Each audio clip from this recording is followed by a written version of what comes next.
I don't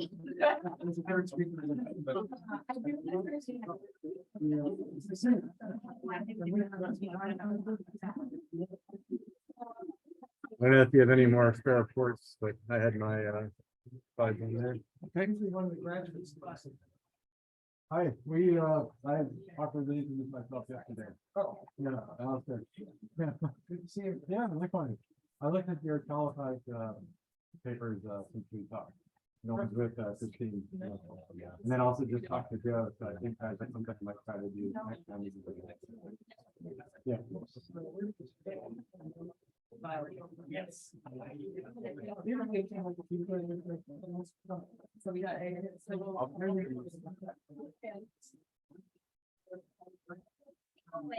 yeah.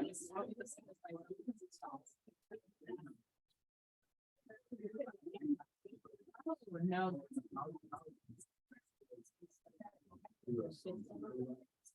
He just took off and I'm not gonna assume anything. Huh, he just left. Yeah.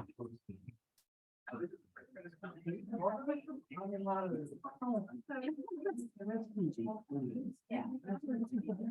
This is the best possible.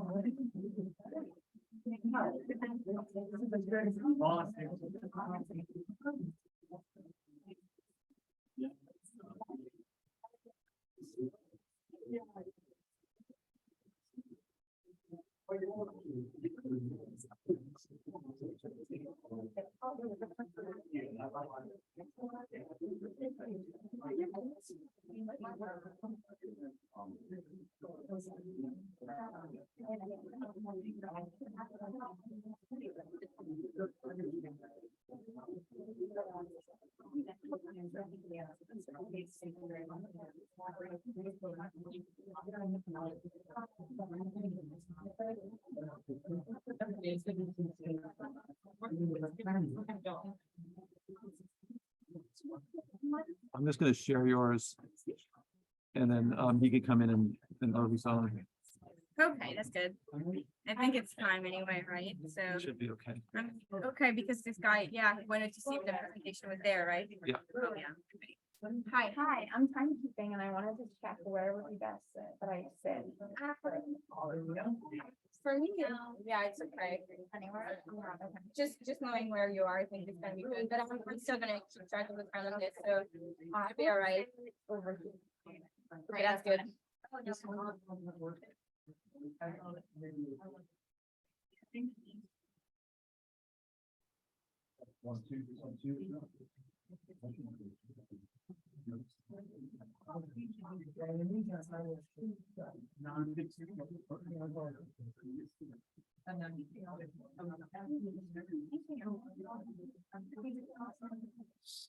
So, welcome everybody. It's 3:31 almost. So I welcome you to this session on neglected communities in the US and Canada. And we have 3 speakers for today.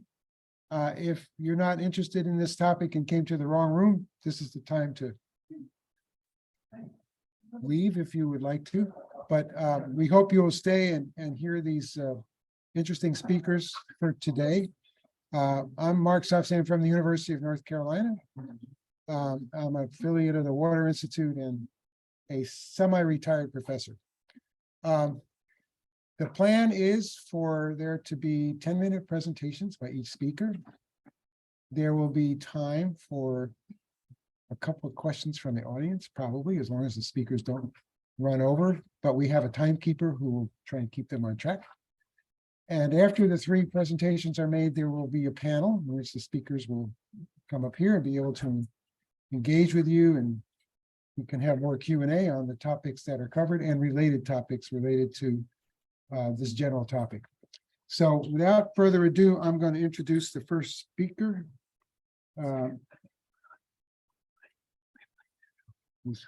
Test 1, 2, that's working. Come on, sorry. Who is Alexandra Cassini, is that right? Yes, yeah. Okay. And she's going to talk about access to water in remote communities in Canada. Are we missing something or anything? And that's, and she's with the University of Laval.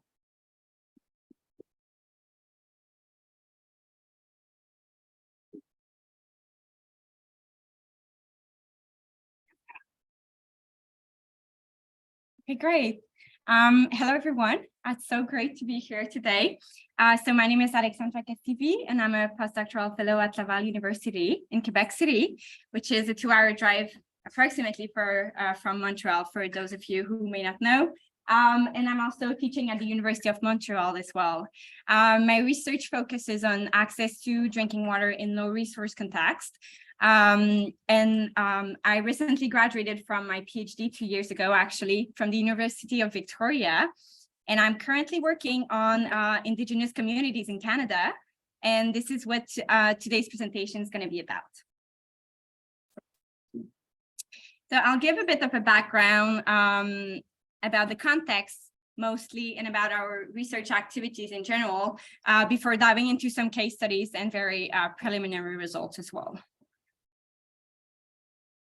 So Canada is widely recognized as a water-rich country with some 20% of the world total freshwater resources and 7% of the renewable supply.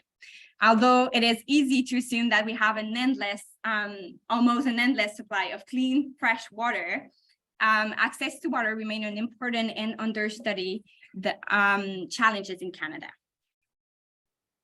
So most inhabitants in Canada are supplied with surface water, as you can see here. And if we, again, use the GMP estimates on what's going on in Canada, so we would have 99.04% of the population in Canada having access to safely managed drinking water. So I assume all of you knows what that means. So in Canada, more than 80% of the population do live in urban areas. So you're mostly right to think of Canada like that, or perhaps like that. This is also true. But Canada is also like that. So the truth is that we have important issues in terms of access to water in Indigenous communities in Canada. There is a long history of broken promises between us settlers and Indigenous people of the land. Although we, the Government of Canada and Canadian, are committed to reconciliation, important inequalities remains with regard to very basic human rights. So maybe just before diving into the water, I know it's merely a starting point, but I'd like to acknowledge the Indigenous people on whose land we are and live today. Indigenous people of Canada are the original people of the land that is now called Canada.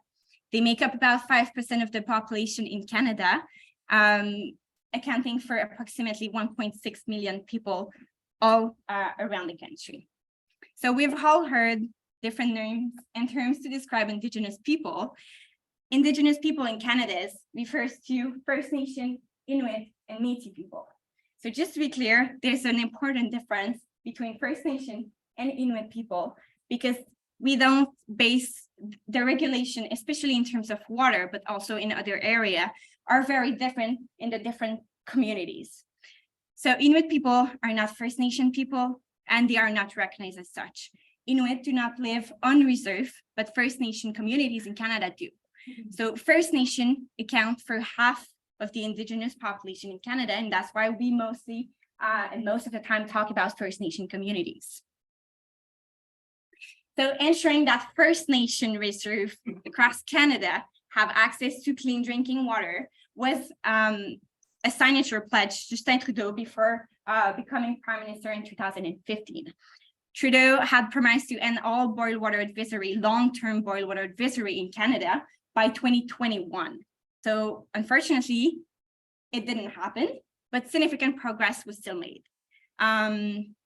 Unfortunately, some communities still live under boil water advisory. So for example, in Northern Ontario, Neskantaga First Nation communities have endured the boil water advisory for 26 years now. In First Nation communities in Canada, water supply is regulated under the federal administration. However, This is quite different in Inuit communities where water supply is regulated under respective either provincial or territorial administration. In the case of the province of Quebec, the regulation respecting the quality of the drinking water mainly do not apply above the 55th parallel. The homeland of the Inuit in Canada is located in the Arctic region. It's located above the 55th parallel, and we call it Inuit Nunangat.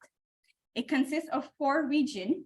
So we have the northern part, we have Nunavut, the entire territory, and the northern part of Quebec, Newfoundland and Labrador, and Northwest Territories.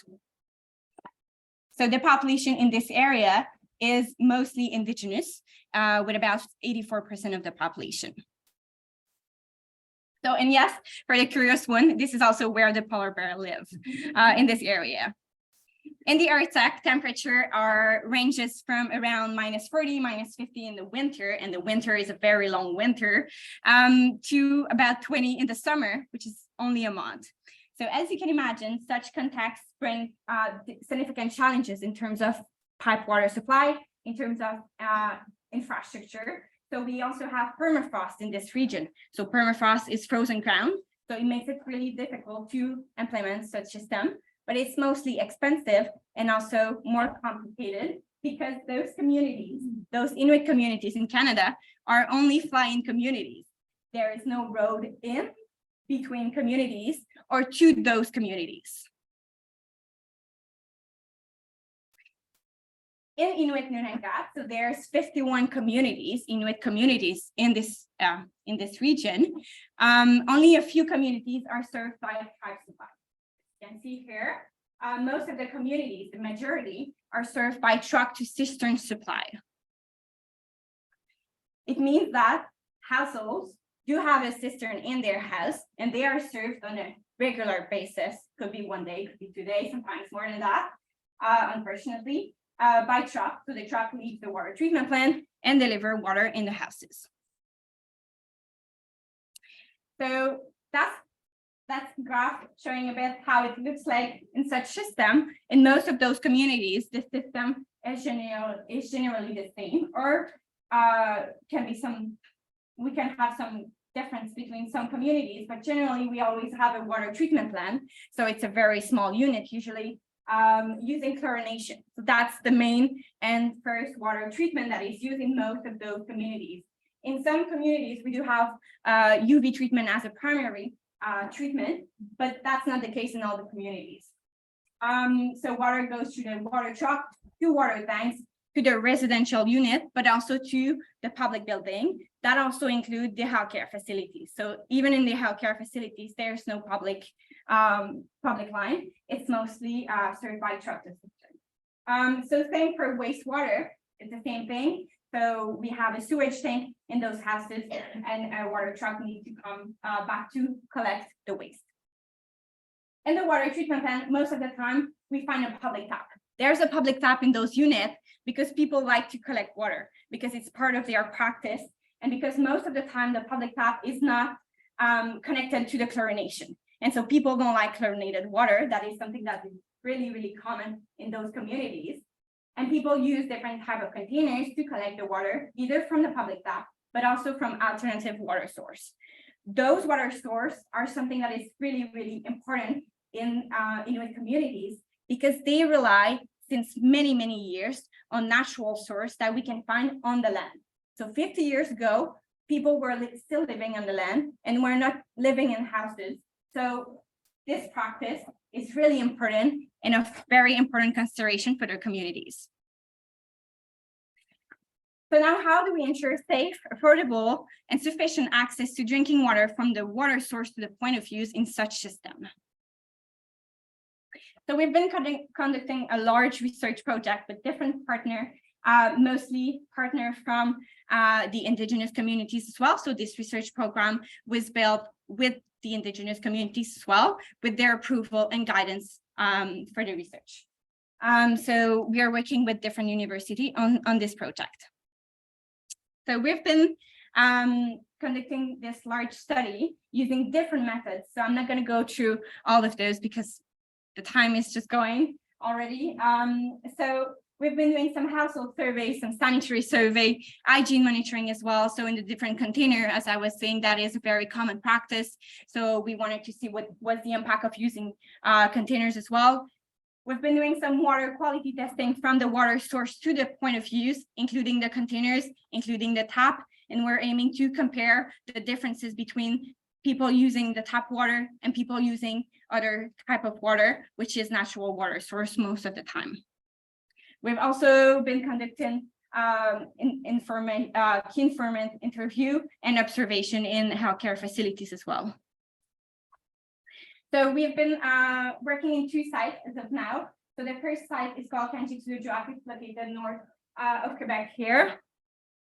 And Pond Inlet, which is in the high Arctic region and is part of Nunavut. So I'm going to share, so I have 2 minutes to share some results.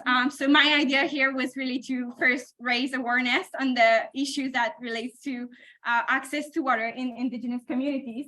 We have a lot of results and we're going to publish a lot of paper on that if you're interested to have more results. And I felt like because we don't talk enough about Indigenous communities, I felt like I wanted to spend most of my time raising the issue so you can think about it as well.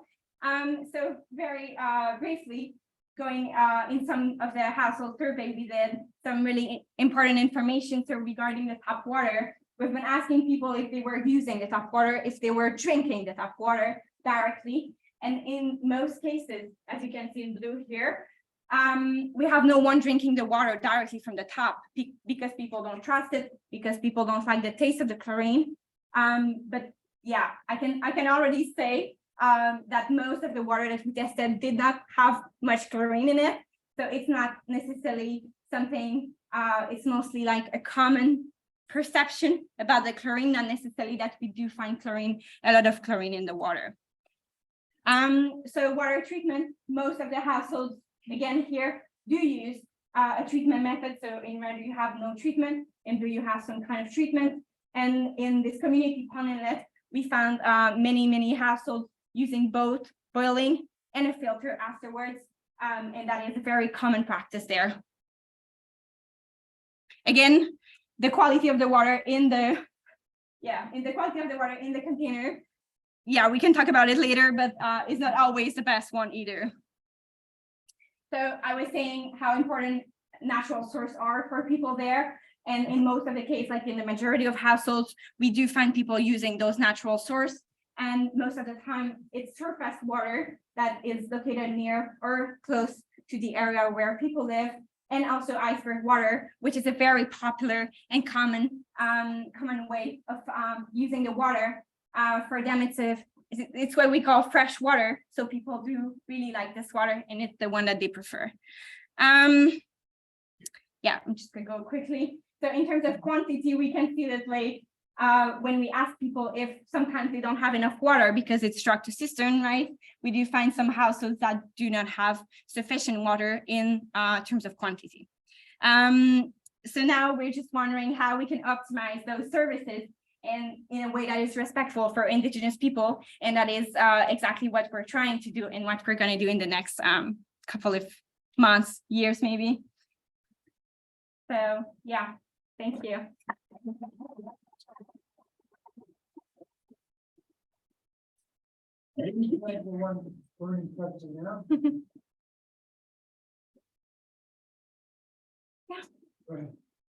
I am Kathy Trickmilly. I'm a researcher at UC Berkeley working on passive chlorination. One quick question, when you said there's a low level of chlorine and maybe it's a perception of the taste rather than a dislike, I'm wondering what is the free chlorine residual concentration? Because there's been studies around the world showing that different populations actually have different taste and odor thresholds. Yeah. For chlorine. So most of the time it's below the actual level that we can, it's almost zero. Below the detection. Yeah, below detection in most of the case, like the majority of the case. There's Is no chlorine. there's no chlorine. No. Thank you. Okay, more questions later, because it's probably time for us to move on, but we have time Yeah, after the sure. presentations, and those of you who've got more questions of the speaker, please. Yes. Thank you. We have, presentation. On,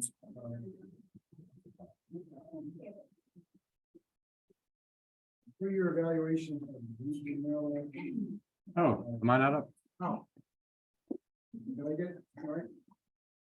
So I think this is the Legionella presentation next, is that right? Drinking water and health in Appalachia. Oh, okay. That's me. I'm not sure where my slides are though, so this might still take a little while. So there was, this was changing, so. Please go ahead with your presentation, give us the title of this. And, this is Alistair Cohen from Virginia Tech. Yep. Okay. Thank you. Not sure what I hope she is looking. Yeah.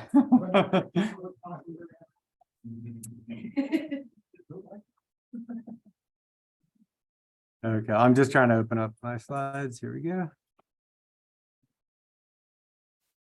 All right.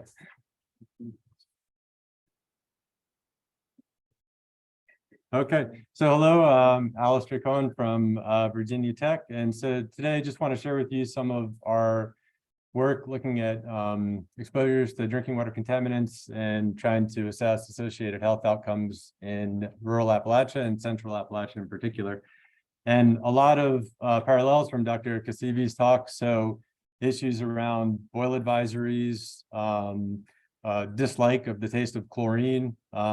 These are also issues that we're seeing, and also use or arguably reliance on bottled water as an alternative source. So all things that we'll be touching on here as well. So first, before I jump in, so what do we know about water and health in Appalachia? Hopefully it's a question you're asking. This is something our group is trying to figure out. I should say most of my work has been in LMICs, China in particular, and it's the last 3 years that I've really been working to do a deep dive and work with new partners and collaborators in the Central Appalachia region. So I'll start actually with a map, so this I'm sure you're very familiar with, and I don't need to share this information for this audience here, but I'm showing you this for a reason. So here you'll see, and sorry, Rick, we didn't have time to talk about this, but so here you'll see North America in dark blue, indicating greater than 99% access to safely managed drinking water services. And then in the more recent JMP publication, it's a lighter blue, which I think is a much more appropriate color. And I think this also, the reason I'm showing you this, I think it also calls attention to this issue that so much of our work is looking outwards at LMICs. And there are, depending on the estimates, about 2 million Americans that don't have reliable access to safe drinking water. And one of the hotspots is Appalachia, rural Appalachia in particular. So this is the Appalachian region as defined by the ARC, about 420 counties. And so this is a map of infant mortality. But if I change the legend and said this was, reported income or another health outcome, it would probably look relatively similar. So just to give you a sense of the variation both between and within states.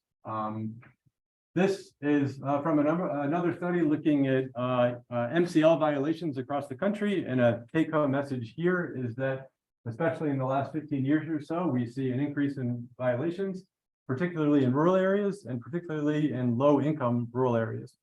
So already this is pointing us in the direction of there are probably exposures that we should be concerned about with respect to contaminants in drinking water.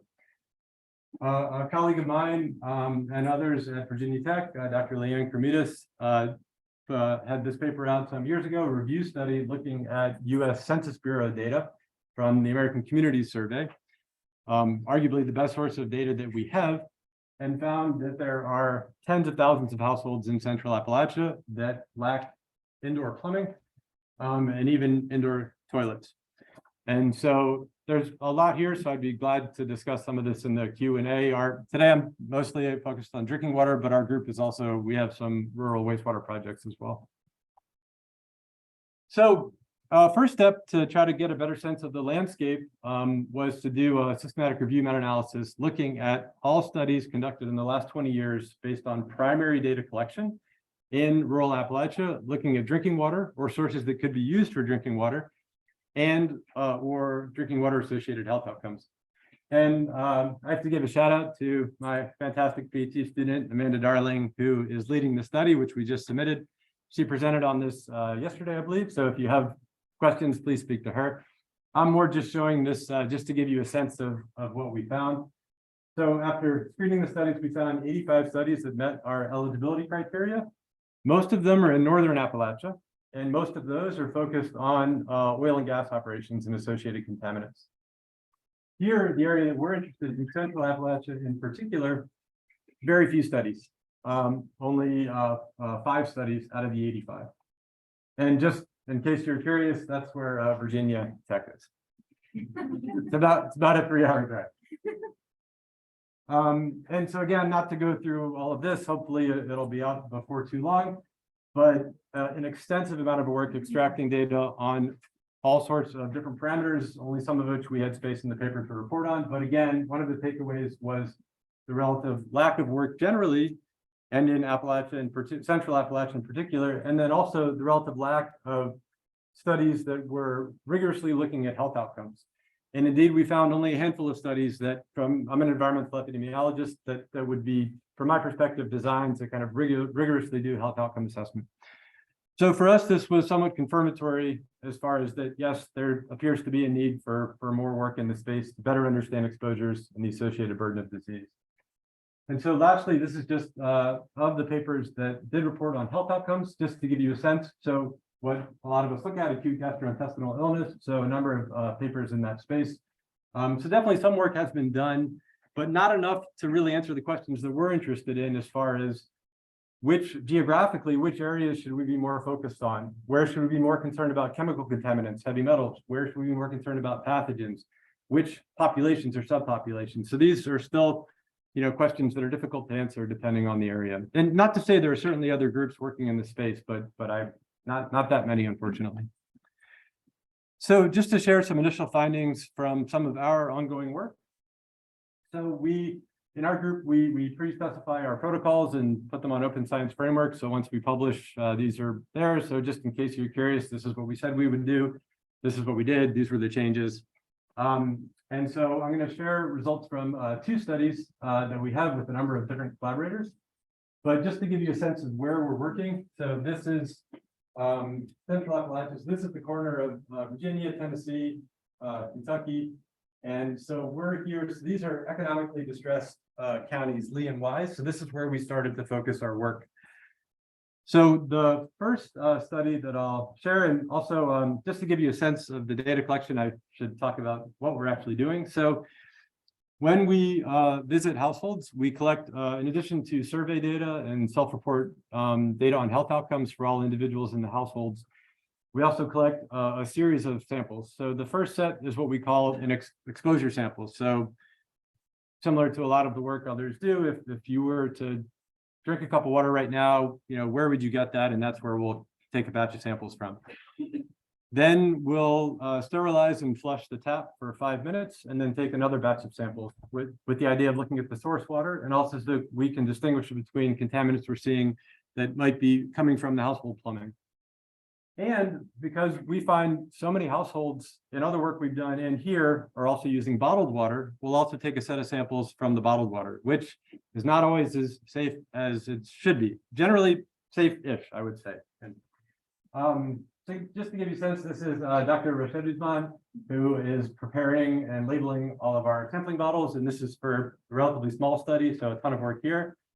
And just to give you a sense, so we briefly, so we pretty comprehensively try to look at the drinking water samples. So we'll run IDEX, E. coli, total coliforms.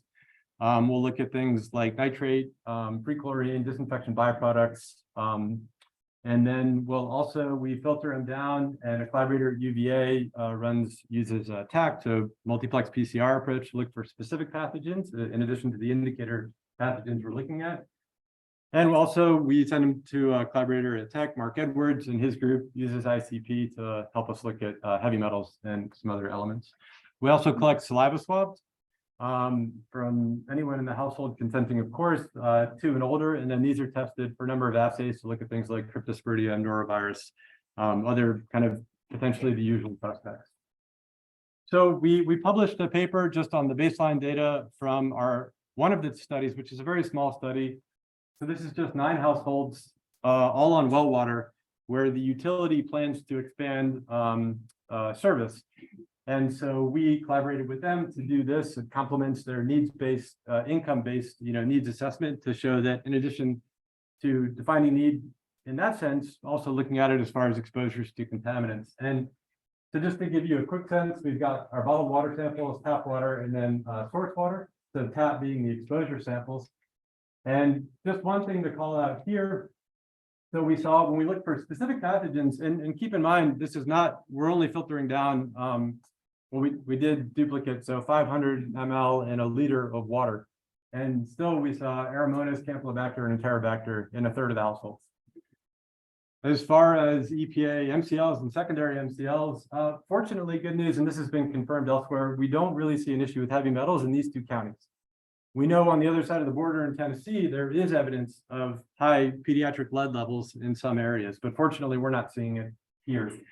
We did see nitrates that exceeded the MCLs in some cases, and also iron, very high iron, which can be an issue with filtration. The other study that we just started baseline in July. And so this, hopefully we'll have a paper out by the end of the year, more realistically early next year. But just to give you a sense, very low income households. So about half of them are reporting incomes less than $15,000 per year. So as far as E. coli detection, we didn't see it in any of the utility water samples. This another story, but with our partner, we expected to have more households on well water than utility, and it ended up we had a lot on utility. That's a longer story. But of the ones on well or spring water, we saw most of them, we did see E. coli, and in some cases, at very high concentrations. And then in this case, in the bottled water samples, we didn't see any. Previously, we did see some total coliforms in one sample. And then as reported diarrhea, again, these studies are not powered to look at health outcomes. These are kind of preliminary studies. But in Wise and Lee, we saw it was about 10% reporting diarrhea today or in the last 7 days. And again, an even smaller sample size, but in the previous study that we published, we saw about a similar proportion actually. And in that case, we also looked at risk ratios for associations between reported diarrhea and either pathogens or E. coli detection, and did see an increase in the risk of 25%.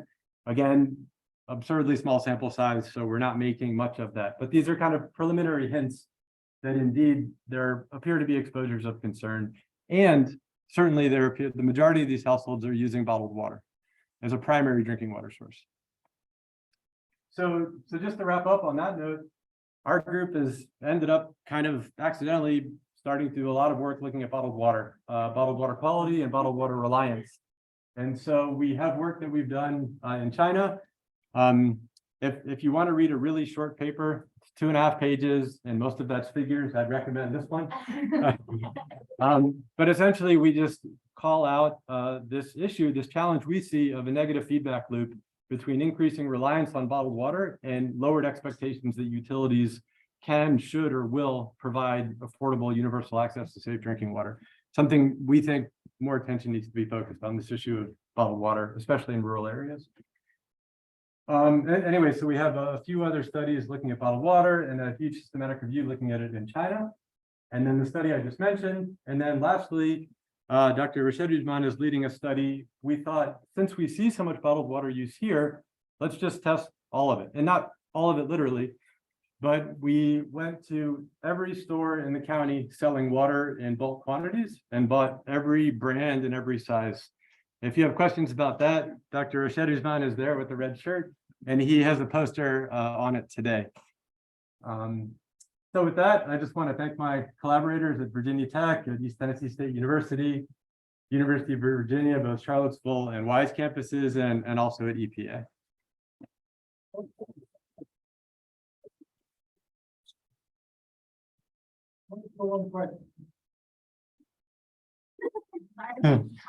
Hey.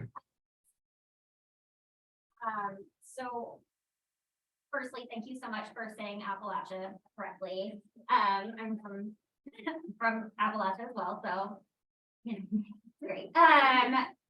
One thing we know about rural Appalachia too is there's, especially for rural Appalachia, is that there's a lack of healthcare facilities. Mhm.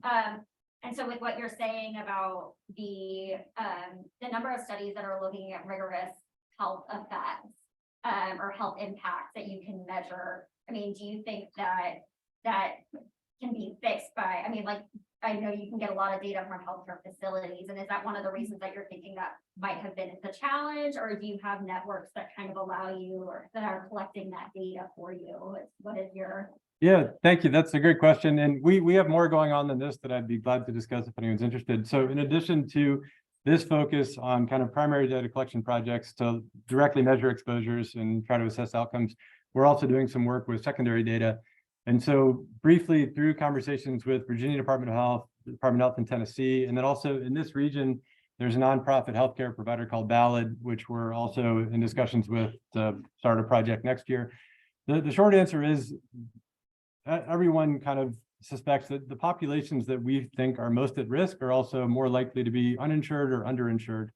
And then for a lot of health outcomes, I think probably a lot of us in the room that have had maybe AGI, a lot of times you just kind of ignore it and it goes away, and hopefully it goes away, and that's that. So the discussions we've had, because we've thought about looking at like emergency department visit data and reportable disease data, which we are looking at, but yeah, so I think that we're hoping that we can get some mileage out of that as far as being an indicator to better target, with the idea of maybe we look at where don't we have utility coverage, where do we see more reportable disease data for things like Campylobacter, for example, to maybe help target areas where it would make more sense to do kind of exposure assessment studies or even intervention trials, which is something we're thinking about. But the big picture is, yeah, we think that's a big problem. And I'll just say lastly, there are other groups. There's a nonprofit called Health Wagon that works and deliberately is only focused on uninsured families. So kind of a long-winded answer, but so yes, and kind of could be the short answer. Okay, thank you.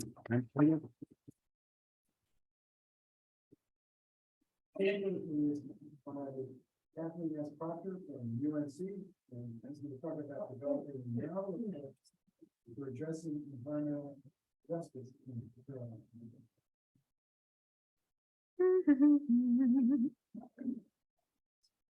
Let's see.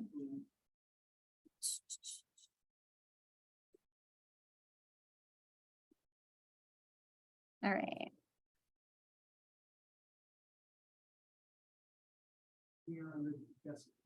Oh, yeah, I got it. I'm just trying to, I don't do PowerPoint very much anymore these days. Okay.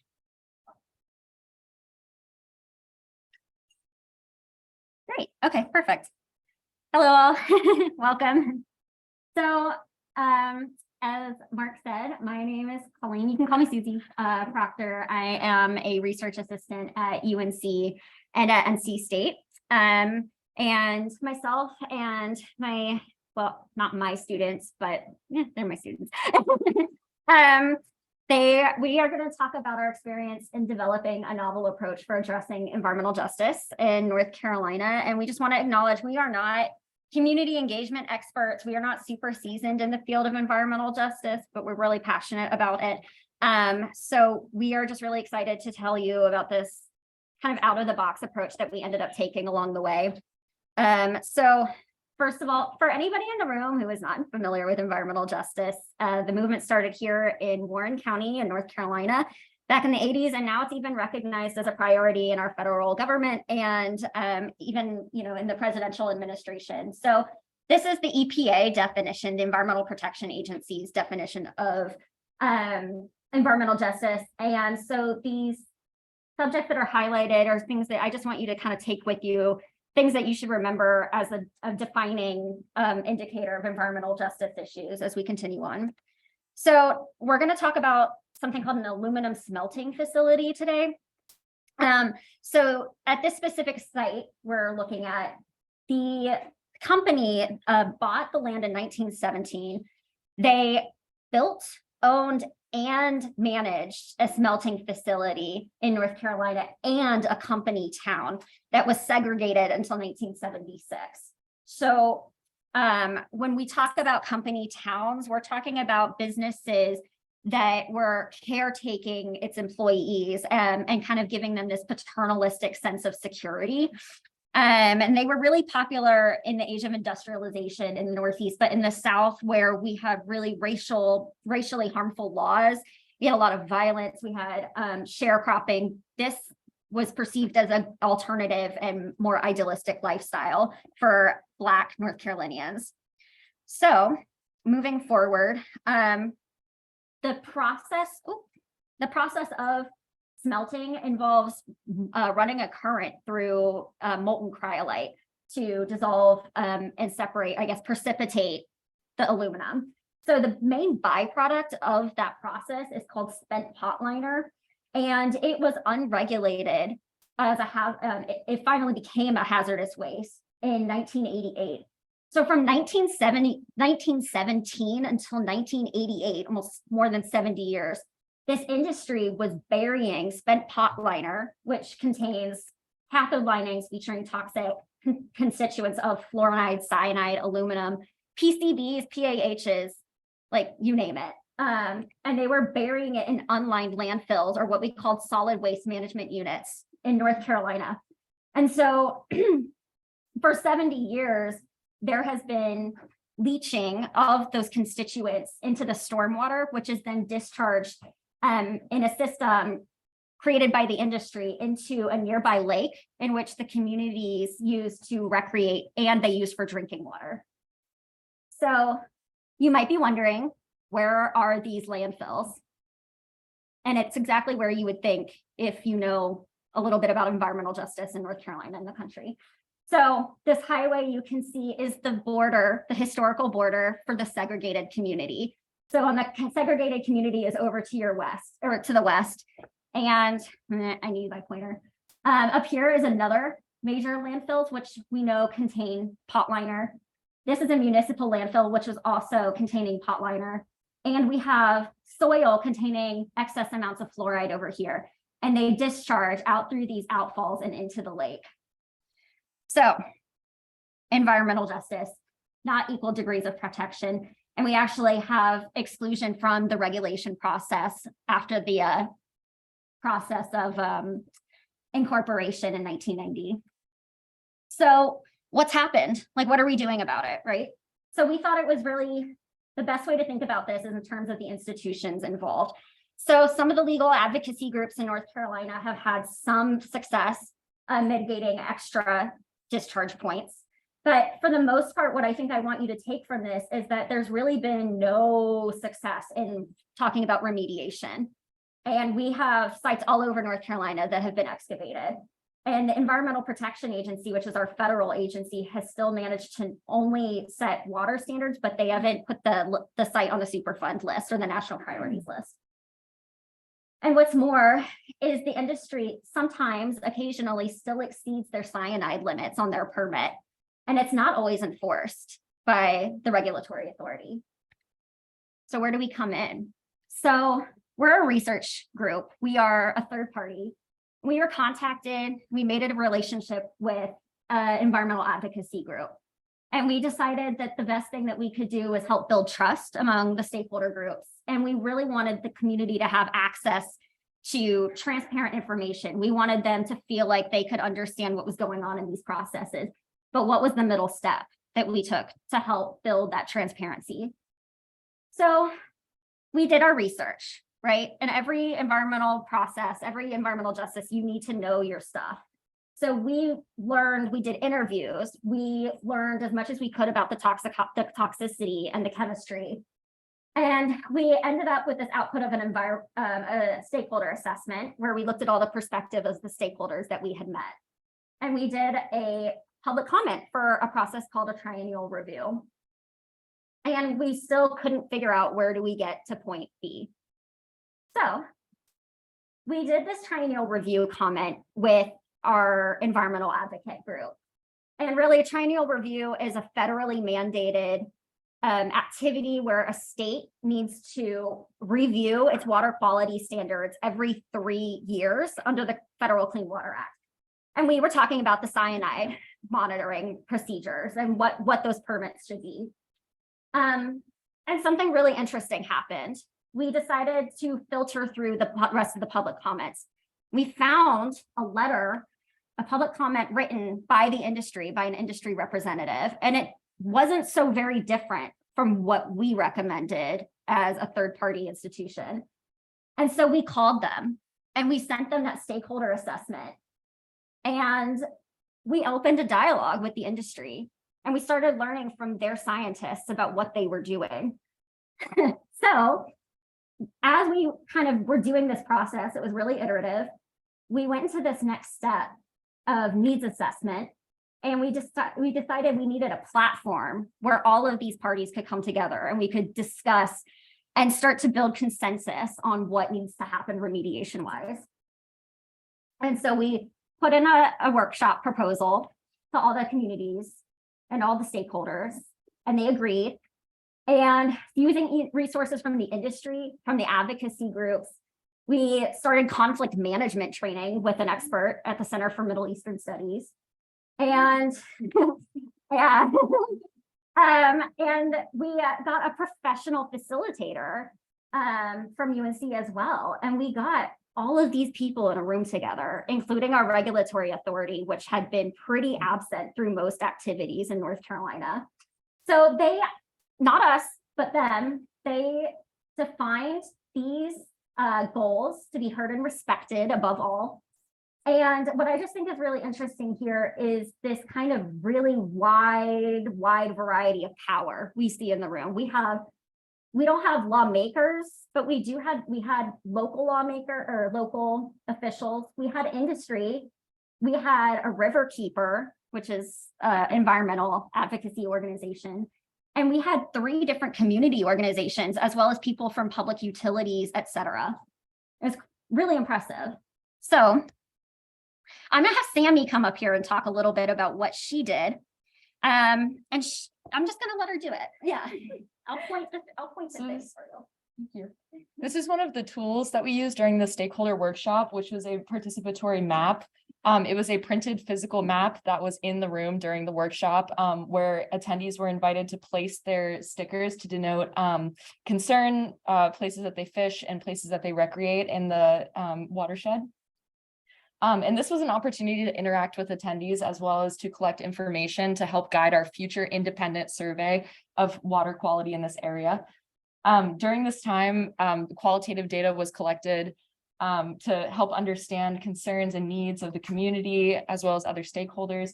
And this was a great opportunity to strengthen our partnership with stakeholders, both the participants and observers at the workshop.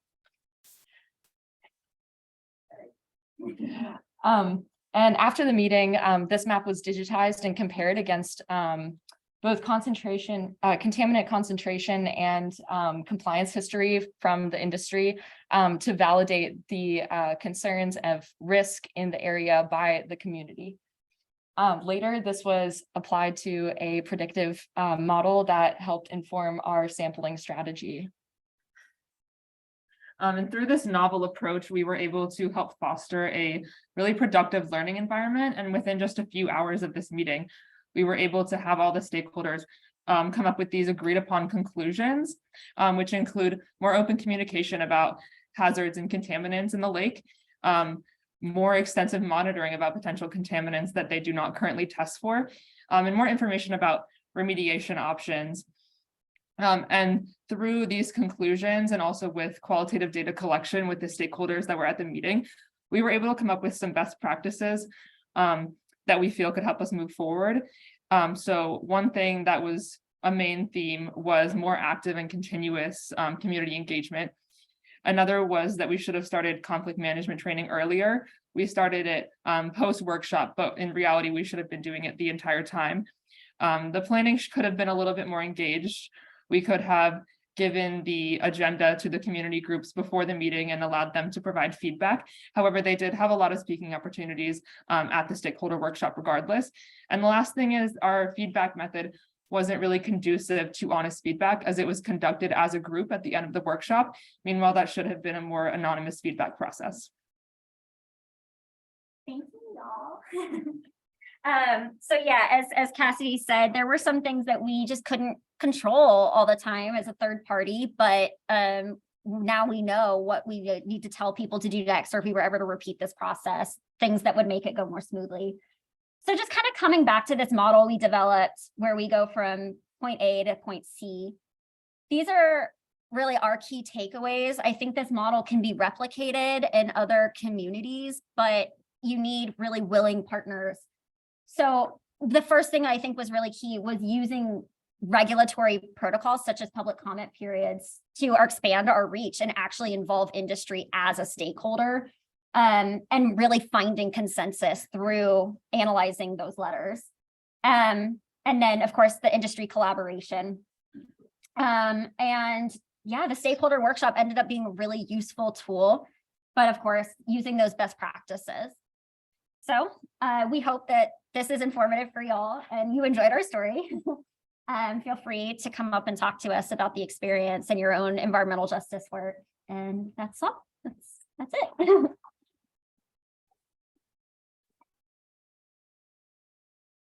Okay, thank you very much. We have time before the 4:30 ending of this session. So I would like the speakers to come up here and sit, and the co-speakers over here are also, which is also good. And I would invite questions and comments and reflection first on the speakers themselves. So the nice thing about the session is that all of these presentations are related. The settings are different, the issues are different, the geography and the populations are different.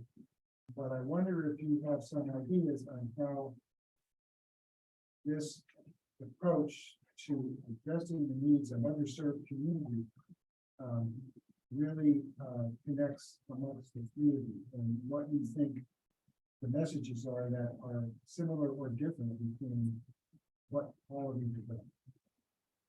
Anybody could say. Right. No, I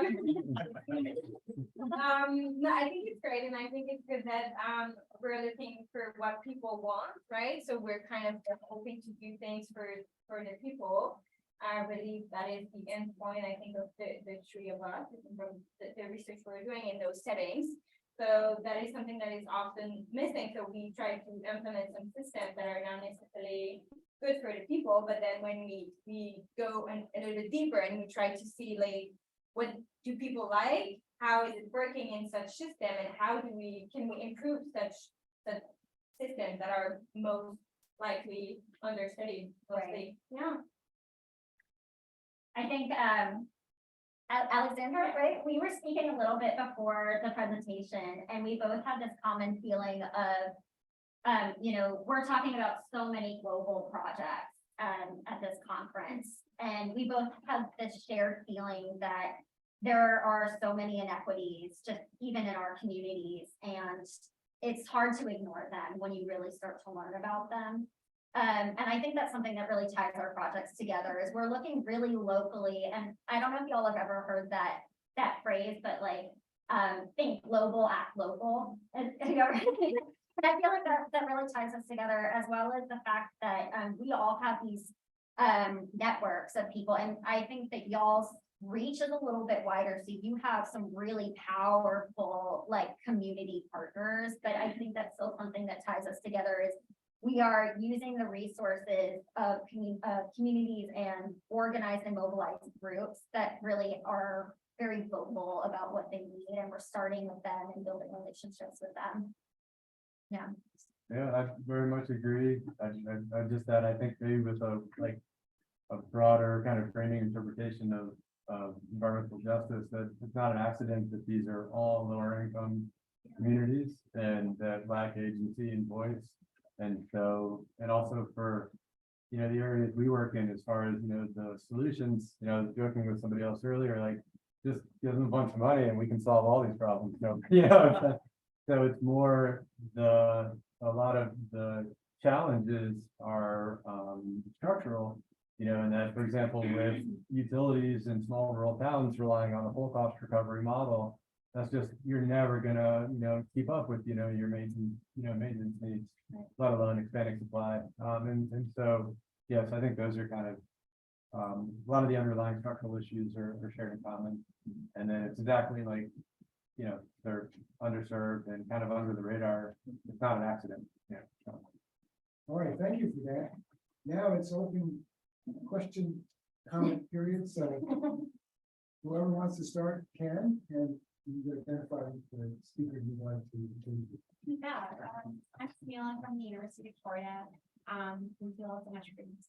So, I know Alex quite well, but, I was wondering, so all of you kind of had high engagement with stakeholders going into your projects. I was wondering if you could speak a bit more about, like what the process was of identifying and, building a relationship with your stakeholders, because oftentimes, like, that's, groups have been left out, and that is why, they're where they are, like, how, that's why it's what it is, so. Yeah. And for any of you.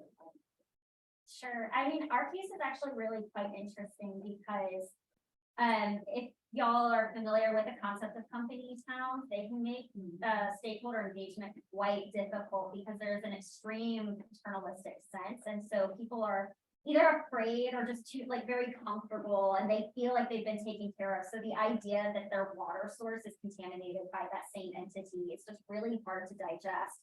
And when we couldn't really get people to engage with us, we started looking and asking about lawsuits. Like, did somebody get sued? And it's really just come down to this phenomenon of paternalism in a community. And so what really worked, and I think it's actually working on another study that I'm on, is you identify, like I said, those really vocal groups. You invite, like, we have Environment North Carolina, we have the Sierra Coalition, we have the River Keepers. And they are essentially lobbyists. I mean, these groups are lobbyists, and they are connecting with lawmakers and the regulatory agencies. And you figure out who in the community they're talking to, because they know who those really vocal people are that are your mobilizers, your organizers. And you start with them, and then you start, for us, like we recommend, you find a conflict management expert, and you figure out if you're not good at learning how to read the emotional needs of people, because as this conference has identified, emotions are really key, and experiences are really key. So you find someone who can help you tap into that and learn how to get people to share with you those needs and those concerns in a genuine way. No, I think I totally agree with that. Maybe just to add on the point of indigenous communities, well, there's a whole process that is just like going to a lot of administrative stuff, like just to go around and be able to work with the communities and stuff. So even if the communities are welcoming and they want us to come to do this research project, for example, we have different steps with the ministry, with the government, like that, to be able to do that. So even like if sometimes it could be really easy, then it gets like to another stage of like, we need to involve everyone, and then we need to involve the government, like the health government of Nunavut or government of the health in Quebec in the different provinces.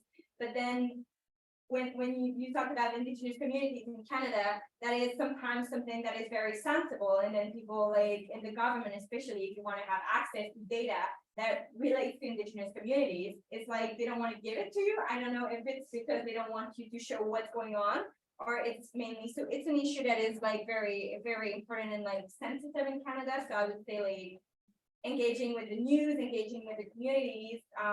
But for us, for the research, we really wanted to go into like a very engaged research. So we wanted to, this whole process to be with them. So for the household survey, for example, we asked the municipality, like the different communities, if they wanted to add a question, like what could be useful for you? What do you want to know? What do you want to hear? Is there something we could do? So that was the whole process. I think it's really important. Yeah. Yeah, it's a great question, and I'm not good at doing the short explanation for things. So I'll do my best, but both projects are different, and we have another one that's in the works, or two other ones. But I'd say it's so painting with a broad brushstroke for a moment. A lot of the populations and communities that we think are at high risk of exposure are also the ones that have a lot of reticence to participate in a research study or interact with outsiders. And in this region, like I'm an outsider in Pickaway, right? But even there, like, just from the next county over, that's already kind of also another form of other outsiders. So I think it's really, having, good community partners is, crucial. And I think a lot of it too, for us, is like framing. So I neglected to mention, so glad I can now, that part of it is also the water quality, we prepare water quality reports that we then get back to households. We mail them within 4 to 6 weeks. And so that's one thing we saw, is that was kind of part of the appeal for people to participate.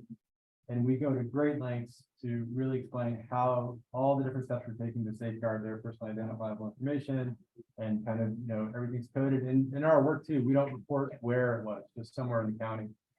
So all those steps, we feel like, go some ways to kind of, helping with buy-in and engagement. But I guess I'll just share more broadly for one of the projects.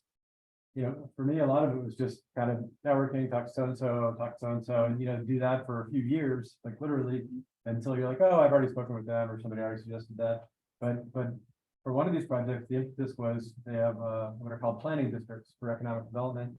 And I spoke with the executive director for one, and he told me, and he in turn introduced me to the utility directors for 3 counties.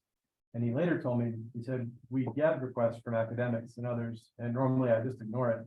And he said, it was something you said that, made me want to connect you. And I was like, I don't, what did I say? And I think I was talking about the kind of work we do. And I said something to the effect of like, and, maybe we want to find something, right? Because we, it's just trying to do science. So we're, agnostic in that sense. And he said that was the difference. Because he said there's an issue they, perceived to be an issue, and with historic justification, is outsiders coming in and trying to kind of paint an increasingly negative picture of rural Appalachia. And so we were making the point, like, no, we're just trying to understand, like, is there something to be concerned about, and if so, like, where and for whom, and then what can we do about it? So anyway, I think that that type of kind of thinking and approach goes a long way. But again, without for our other project, it's so many of them, they're talking to us because of the relationship that they have with the nonprofit that's already providing another service, or a faith-based group or something like that. So, yeah. And I'll just say, not a long conversation, but since most of my work was in LMICs, with China CDC and others, very different set of challenges around recruitment. They're so much harder in a lot of ways, at least in my personal experience. Another comment or question from the audience?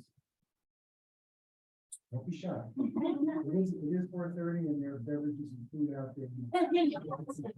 But I just like to add to what Rick said, in fact, because I think part of the whole issue of academia and being involved in communities that are in disrepair or this left out on the side is the short-term impacts that academics generally come in and they leave.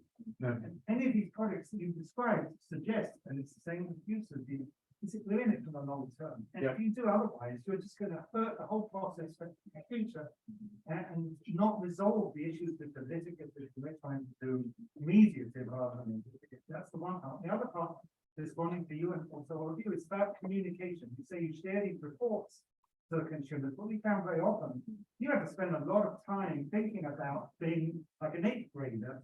How would you present this in a way that's meaningful? Many times you're constricted by detection limits and numbers that may or may not mean something. You guesstimate them, and they're totally not. Right? Those are the 2 big issues I think that have been successful in your project. It sounds like you worked on that. Yeah, for us in indigenous communities, so we've been doing some activities in school as well. So while we were there, just to raise awareness on water in general, and show how it works, different things about science, so people can trust the process.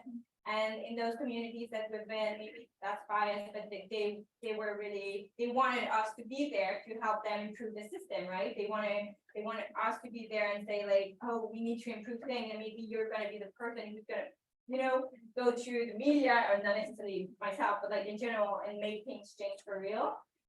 So we're gonna go back, do some comics books, some things for the community, and just like give back. I think it's important, part of science too. okay, well, thank you all for attending the session. Thanks for coming to the speaker. have additional questions for that, please? See them, they'll be here. Yeah. I'm glad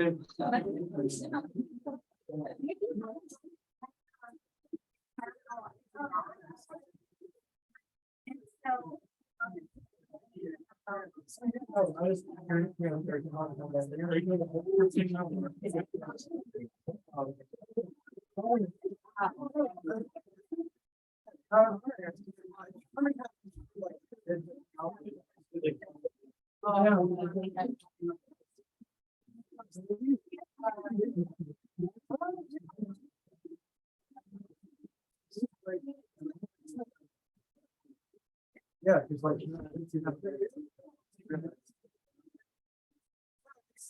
You know, it's coming together. I feel very much behind. You know, as far as things are. You know, as far as. Well, this is. Yeah, so that's next year. Pretty much the proposal to vote on. Yeah. So. Right? Do it now. Yeah. Yeah, I'm perpetually exhausted. Yeah. A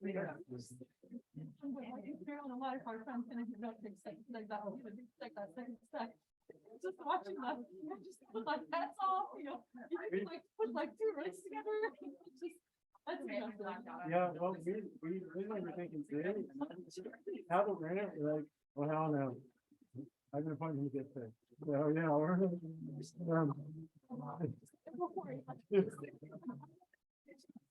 yeah.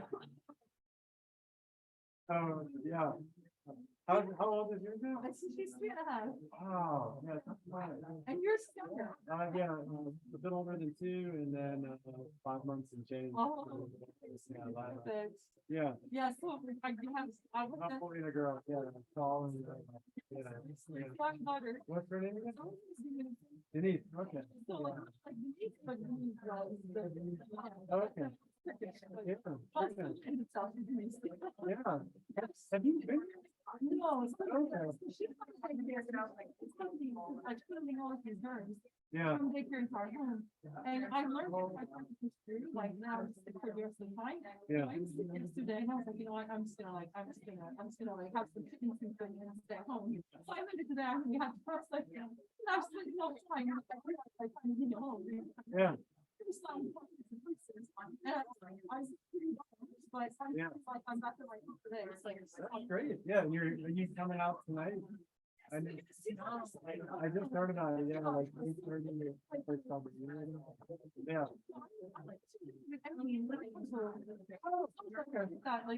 I'm gonna, I think we're supposed to meet up tomorrow. I was thinking to suggest there, but, I just assumed a lot of people would go here, but I'm not doing indoor dining, so.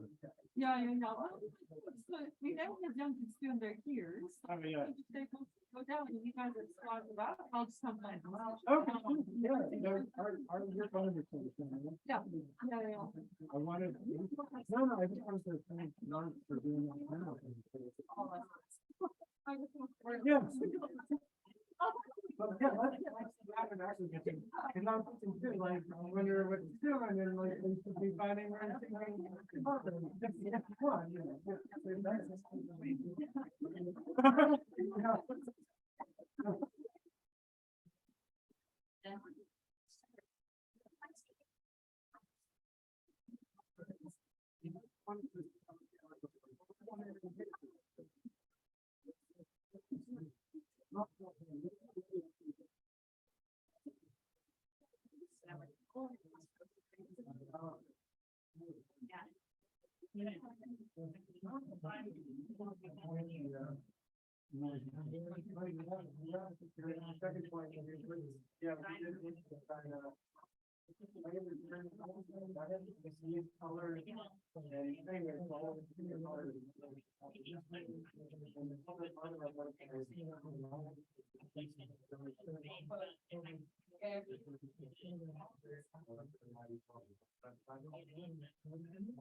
No,